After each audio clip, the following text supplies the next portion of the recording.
你们知道透过增生疗法也可以改善细纹这些问题吗？你又知道 PRP 跟 PLT 有什么分别吗？欢迎来看这支影片哦，保证让你满意。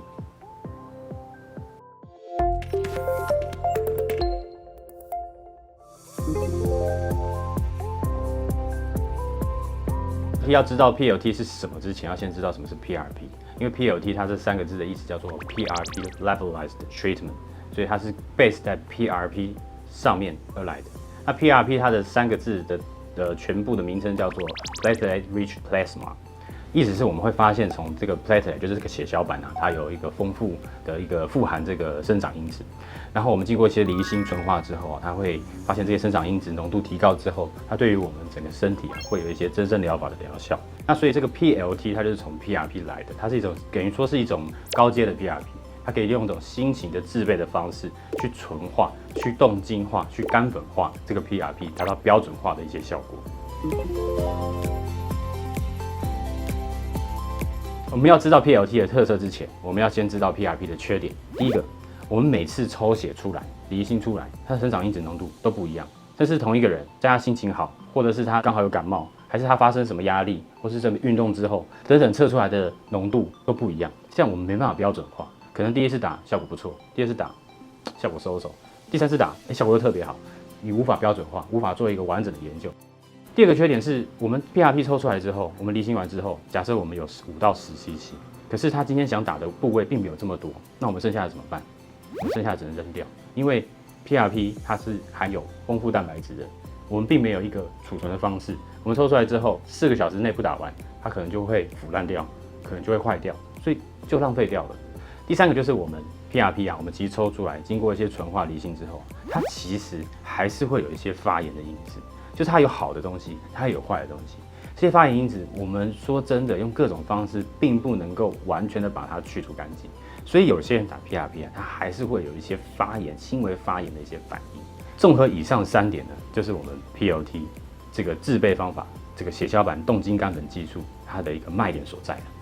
首先，我们针对标准化的问题，它因为经过一次大量的制造，它可以把每一瓶它的生长因子全部都测定出来。可以让它在每一次施打的时候都是同样的浓度，这是第一个它的优点。第二个，我刚刚讲说，它抽出来之后，你并不知道它到底要用多少，甚至多的你可能要直接把它扔掉。冻晶干粉呢，它也能够避免这样的一个问题，因为它把每个定量的都放在这个小中瓶里面，你今天要用多少，你就回溶多少，你就打多少，剩下的你可以把它存起来，而且是非常简单的方式就可以把它存放起来。第三个就是针对它的发炎因子的部分，这个部分我们也可以由实验室的技术去把这些生长因子呢，去把它纯化，去把它洗净干净，让它不会对我们身体这么多的发炎反应。